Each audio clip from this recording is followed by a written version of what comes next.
लोकसभा चुनाव के सर्वों को लेकर के आज श्रृंखला में बिहार की बात करेंगे। बिहार वो प्रदेश है जहां से देश की राजनीति तय होती है। वैसे यूपी और बिहार ही देश के वो बड़े राज्य हैं जहां से देश को एक नई दिशा और दशा मिलती है। अगर हम पहले अतीत की बात करें तो अतीत के अंदर जब जेपी आंदोलन शुरू हुआ 77 के दौर में, तो वो बिहार से ही शुरू हुआ था।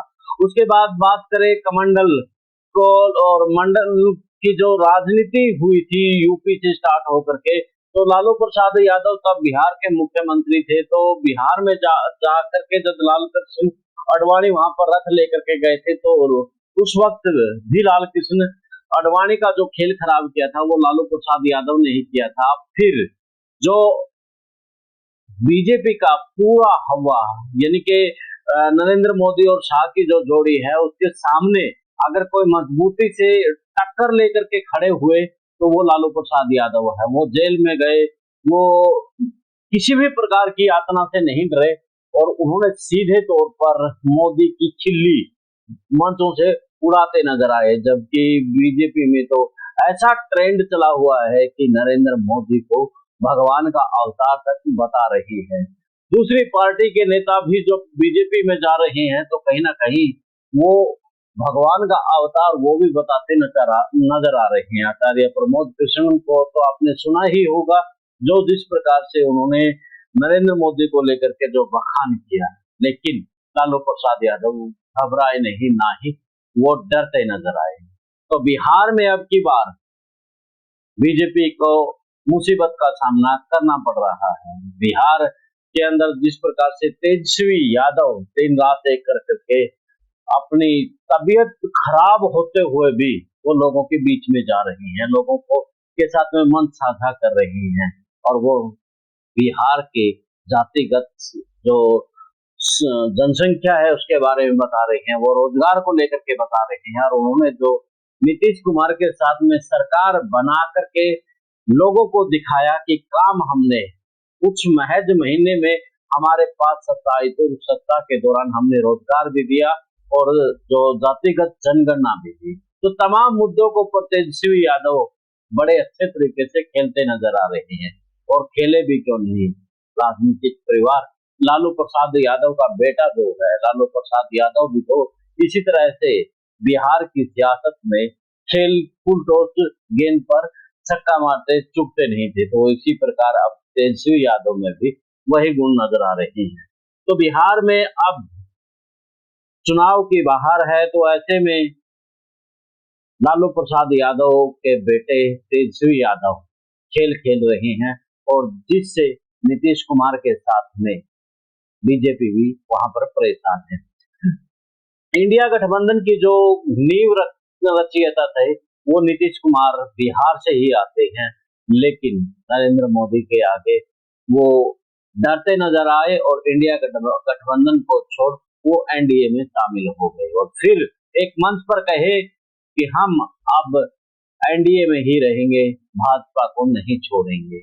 तो यानी कि पूरा जो समीकरण है, पूरी जो हरियाणा बिहार की जो राजनीति है वो बताई है। इसके बाद बात करेंगे वहां की जो 2009 के बाद, और 2009, 14 और 19 और अब 24, तो क्या कुछ वहां पर समीकरण रहे हैं, उन्हीं समीकरण पर बात करेंगे।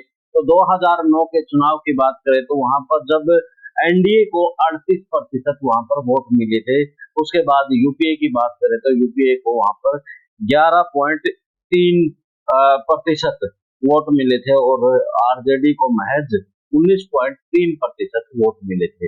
उसके बाद 2014 के चुनाव में एनडीए वहां से 39.4% वोट लेती है और यूपी वहां पर 30.2% पर रह जाती है। तो उसके बाद बात करें 2019 के चुनाव में, तो 2019 के चुनाव में एनडीए महज 35.4% वोट लेती है, तो वहीं यूपी वहां पर 28.3% वोट लेती है।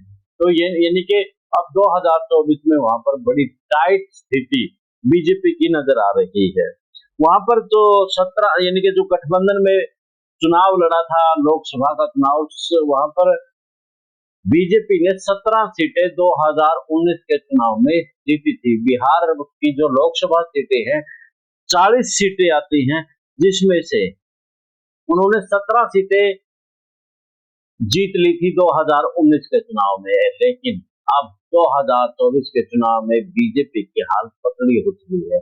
और 2019 के चुनाव से पहले यानी कि जो 19 के चुनाव की बात करें तो सुशील मोदी भी वहां पर आक्रामक रहते थे, और बीजेपी की यानी कि एक मजबूत नींव उन्होंने वहां पर रखी हुई थी। और बीजेपी के लिए उन्होंने जो पूरा एक संगठन तैयार किया हुआ था, लेकिन सुशील मोदी को नरेंद्र मोदी ने साइड लाइन तो किया, जिसका खामियाजा इस चुनाव में भुगतना पड़ सकता है।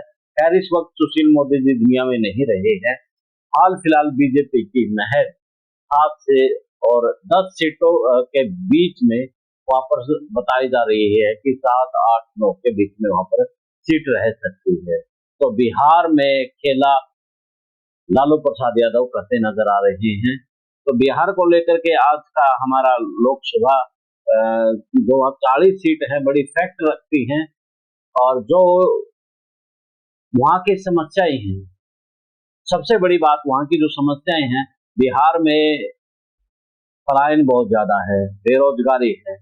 प्रशांत किशोर को लेकर के वैसे दूसरे एंगल से नहीं, उनकी एक बात मुझे बड़ी अच्छी लगी जो उन्होंने कहा एक स्पीच के दौरान कहा कि बिहार सिर्फ मजदूर भेज रहा है, बिहार से मजदूर भेजे जा रहे हैं, यानी कि वहां पर बेरोजगारी इस कदर है कि भारत के हर कोने में बिहारी मिल ही जाता है। इनके वहां पर शिक्षा और बेरोजगारी के कारण से बिहार के यह हालात है कि हरियाणा पंजाब के साथ तमाम प्रदेशों के अंदर बिहार का व्यक्ति मजदूरी करता मिल ही जाएगा। तो वहां पर खेती और सिंचाई की भी बड़ी समस्या है, यानी कि शिक्षा, खेती, यही अगर बेरोजगारी समस्या है तो इससे बड़ी तो कोई समस्या हो नहीं सकती। तो इन्हीं समस्याओं के ऊपर अब की बार लोग बातचीत कर रहे हैं।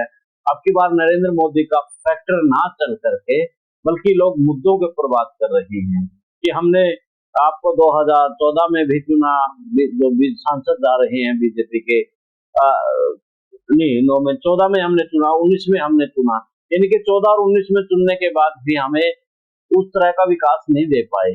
आप लोग तो चुनाव के वक्त आते हैं फिर चले जाते हैं, फिर वादे करते हैं, फिर चले जाते हैं। लोग अब की बार सवाल जवाब बिहार में भी करते नजर आ रहे हैं। तो भाजपा के लिए बड़ा मुश्किल चुनाव बिहार में लग रहा है। तो हाल फिलहाल आज के लिए इतना ही। चैनल को फॉलो, शेयर और सब्सक्राइब भी कर लें।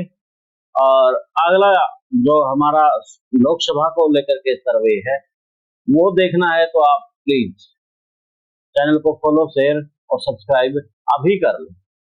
जय इजाजत, जिंदाबाद।